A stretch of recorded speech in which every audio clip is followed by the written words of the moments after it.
BCS National Championship on the line, do you think they're going to stop the train for ethics?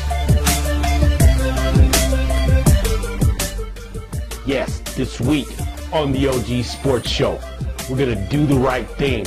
Do the right thing editorial, take one. There is only one type of revolution, the type where people stand up and say, fix this now.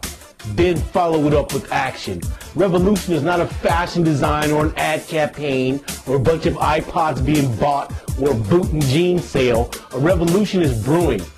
This revolution is in college football, and the people, along with the sports writers, now the NCAA administrators, university presidents, are all dissenting, seeing the light, and finally agreeing that what is happening now in college football is wrong. It's such a debacle, nor is it the best we can do in this modern era on the gridiron. Coaches and players are not opposed to a playoff. Ask any team of competitors how they would like to finish the season. The time has come to be progressive, step out of the dark ages, and come into the 21st century.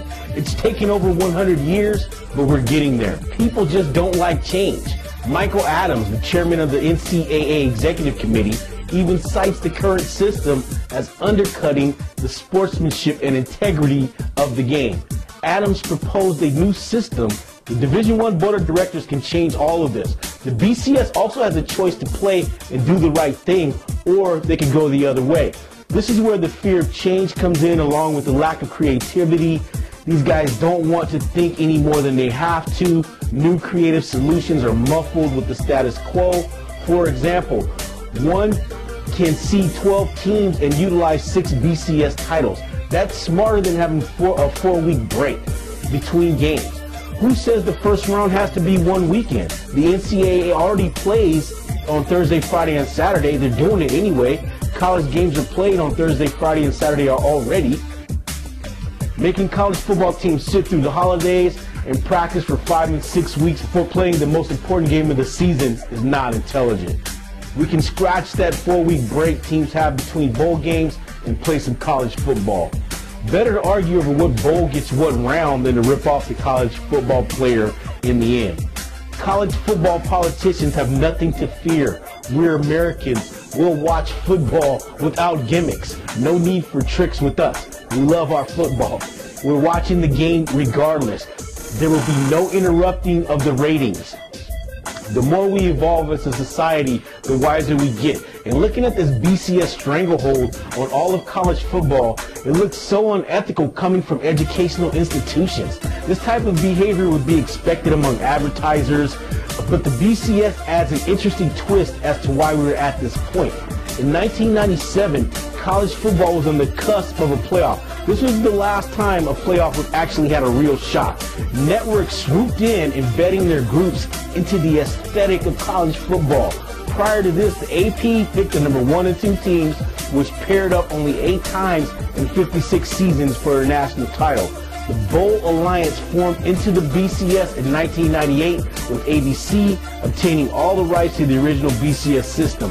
Fast forward to 2011, and ESPN owns all the rights. University presidents, athletic directors yielded to the networks as well, and the advertisers as well, trusting that they would be ethical in their new choosing system. The NCAA used to dish their money out to individual schools, but were taken to court in 1984. The Supreme Court ruled that the NCAA could not pick and choose, limiting teams to up to 2 to 3 televised games per year. Today it seems as if the NCAA is governed by ESPN and their advertisers. USC is a perfect example. On the airwaves, broadcasters demanded sanctions and got them. Even Reggie Bush relinquished his Heisman Trophy. USC bent over backwards to appease the NCAA, letting them hang out for years, even giving them a pound of flesh and giving back Reggie Bush's Heisman Trophy, totally disassociating themselves from one of the best college football players to ever come through Troy in Reggie Bush. Hey USC, Auburn would never do that. They would never do that. With the BCS National Championship on the line, do you think they're going to stop the train for ethics?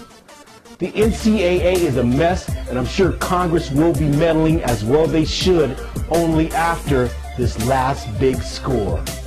And there you have it. our OG original OG Sports Show opinion.